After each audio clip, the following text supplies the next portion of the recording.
ये क्या, फिर बैठ गए सर पकड़कर? इससे क्या होगा जरा बताओ। अरे तो क्या करूं, पूरी की पूरी फसल बर्बाद हो गई। अब क्या खाएंगे पूरे साल। मैंने तो तुमसे पहले ही कहा था कि ये खेती कसानी में कुछ नहीं रखा। मेरे भाई को देखो, 1 साल पहले 2 भैंसें खरीदी थी उसने। दूध का कारोबार ऐसा फला कि अभी पिछले महीने 10 और भैंसें खरीद ली हैं उसने। मैं तो कहती हूँ तुम भी ऐसा ही कुछ क्यों नहीं करते? अरे कर तो लूं, लेकिन भैंसे खरीदने के लिए पैसे भी तो होने चाहिए कि नहीं। ले दे के एक छोटी सी जमीन और ये टूटी फूटी झोपड़ी है मेरे पास। देखो जी, अगर कुछ बड़ा करना है तो थोड़ी हिम्मत तो दिखानी पड़ेगी। ऐसा करो, अपनी जमीन बेच दो और वो लाला से बात करके देखो ना। मैंने सुना है वो शहर से अच्छी अच्छी भैंसों को लाकर यहाँ बेच रहा है। अपनी पत्नी की बात मानकर सरजू अगले दिन लाला के पास जाता है और उससे कहता है, लाला जी, सुना है भैंसों को बेच रहे हो शहर से लाकर। मुझे भी एक खरीदनी है। हाँ तो खरीद लो, पिछले हफ्ते ही शहर से 5 भैंसे लेकर आया हूँ। 70,000 की एक है। हाँ। क्या कहा? 70,000? इतनी महंगी? हाँ तो कोई ऐसी वैसी नहीं, 1 नंबर भैंस मिलेगी मेरे पास। सुबह शाम इतना दूध मिलेगा कि याद करोगे। हाँ, लेकिन मेरे पास इतने पैसे नहीं हैं। जमीन बेचकर कुछ 50,000 का इंतजाम हो पाएगा। फिर भैंस के लिए चारा पानी का इंतजाम भी तो करना होगा ना। हाँ तो भैंस के दूध से पैसा कमाओगे भी तो। जाओ, अब मेरा टाइम बर्बाद मत करो। जब पैसे हो जाएं, तब आना मेरे पास। सरजू उदास होकर घर वापस आ जाता है और अपनी पत्नी शांति को सारी बात बताता है। शांति तुरंत अंदर जाकर अपने सोने के कुंडल लेकर आती है और उन्हें सरजू को देते हुए कहती है, ये लीजिए, इन्हें ले जाकर बेच दीजिए। लेकिन शांति। लेकिन कुछ नहीं, अभी जाकर सबसे पहले भैंस खरीदो। जब काम अच्छा हो जाए तो फिर से दिलवा देना मुझे। सरजू शांति के सोने के कुंडल और अपनी जमीन बेचकर भी पूरे पैसों का इंतजाम नहीं कर पाता। उसके पास अब भी 10,000 रुपए कम थे। लाला उस पर तरस खाकर उसे कम पैसों में ही एक भैंस दे देता है। लेकिन लाला ने सरजू को जो भैंस दी वो दिखने में काफी कमजोर लग रही थी।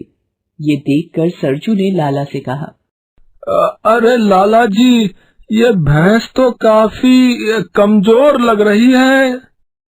पूरे गांव में किसी से भी जाकर पूछ लो, मेरे से जिसने भी भैंस खरीदी है आज धन्ना सेठ बन के बैठा है। जुबान देता हूँ, रोज सुबह शाम इतना दूध होगा कि पैसे रखने के लिए जगह कम पड़ जाएगी तुम्हें। लाला की बात मानकर सरजू उस भैंस को अपने साथ अपने घर ले आता है। वो और शांति मिलकर उस भैंस की बहुत अच्छे से देखभाल करते हैं, लेकिन इसके बावजूद भैंस उन्हें ज्यादा दूध नहीं देती। ये देखकर शांति सरजू से कहती है, ये कैसी मरियल भैंस उठा लाए हो? ये देखो, बस इतना सा ही दूध दिया है इसने तो। अब इसमें से क्या रखोगे और क्या बेचोगे? सरजू को बहुत गुस्सा आता है। वो तुरंत लाला के पास जाता है और उससे शिकायत करता है, लेकिन लाला अपनी गलती मानने के बजाय उल्टा सरजू पर ही नाराज हो जाता है। एक तो पूरे पैसे दिए नहीं तूने, फिर भी मैंने भैंस दी तुझे। अब तुझसे ही भैंस का ख्याल नहीं रखा जाता तो मैं क्या करूं? ए कल्लू, निकाल बाहर कर इसे, दोबारा नहीं दिखना चाहिए ये यहाँ। लाला का लठैत सरजू को डराकर वहां से भगा देता है। सरजू समझ गया था कि लाला ने उसे धोखा दिया है और उसे बीमार भैंस दी है। ये झटका सरजू के लिए बहुत बड़ा था, जिसे वो बर्दाश्त नहीं कर सका और इस सदमे में उसकी मौत हो गई। शांति के पास अब कुछ नहीं बचा था, ना पैसा और ना ही पति। वो बहुत दुखी थी। दूसरी तरफ इस सबसे बेखबर लाला अपनी कमाई में लगा था। वो 1 नंबर का लालची आदमी था। ऐसे ही कई महीने गुजर गए और फिर एक दिन, मालिक, आपने सुना क्या? गांव में एक आदमी के पास सोने के अंडे देने वाली मुर्गी है। क्या? सोने का अंडा? बेवकूफ है तू, है? ये सब कहानियों में ही होता है बस। हाँ मालिक, मैंने देखा है, वो सोने का अंडा अच्छा खासा भारी है।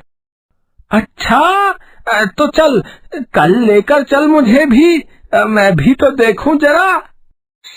अगले दिन लाला का नौकर उसे उस आदमी के पास लेकर जाता है जिसके पास वो सोने का अंडा और उसे देने वाली मुर्गी थी। लाला उस सोने के अंडे को हाथ में लेकर देखता है। वो अच्छा खासा भारी था। फिर लाला मुर्गी के मालिक से पूछता है, ये बताओ भाई, सोने का अंडा देने वाली मुर्गी भी कोई बेचता है क्या?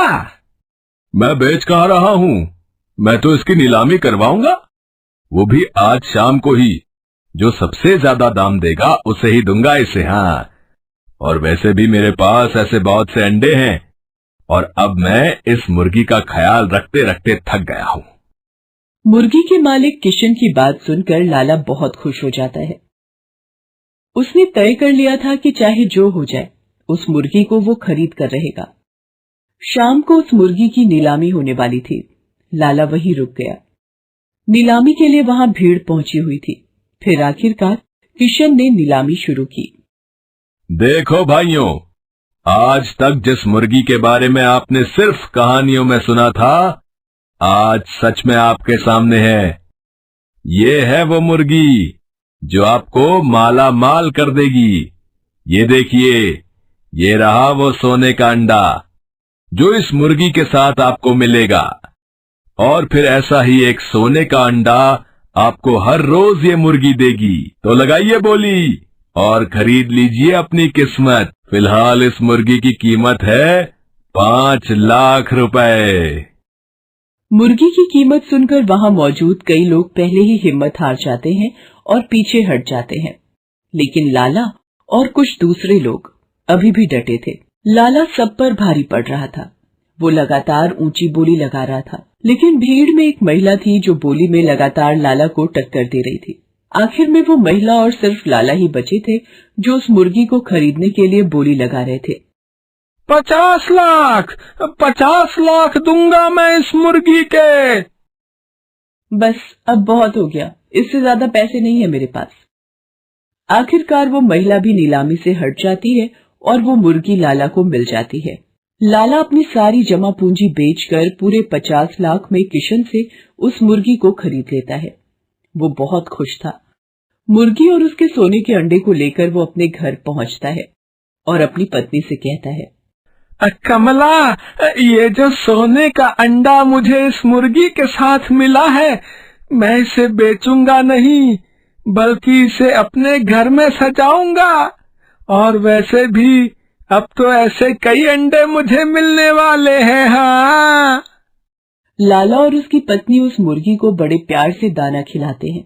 लाला को पूरी रात नींद नहीं आती। उसे तो बस अगले सोने के अंडे का इंतजार था। जैसे ही सुबह हुई, वो तुरंत उस मुर्गी के पास गया। मुर्गी ने अंडा तो दिया था, लेकिन वो सोने का नहीं था। वो तो एक साधारण सा सफेद अंडा था। ये देखकर लाला गुस्से से लाल हो गया। वो तुरंत अपने घर में गया और मुर्गी के साथ मिले सोने के अंडे को लेकर सुनार के पास गया।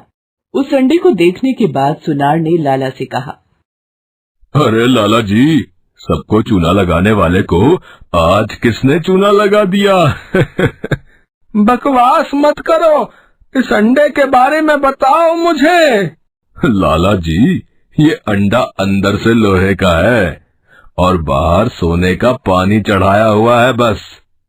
वैसे कितने में खरीदा इसे? लाला के पास कोई जवाब नहीं था। वो बुरी तरह तिलमिलाया हुआ था।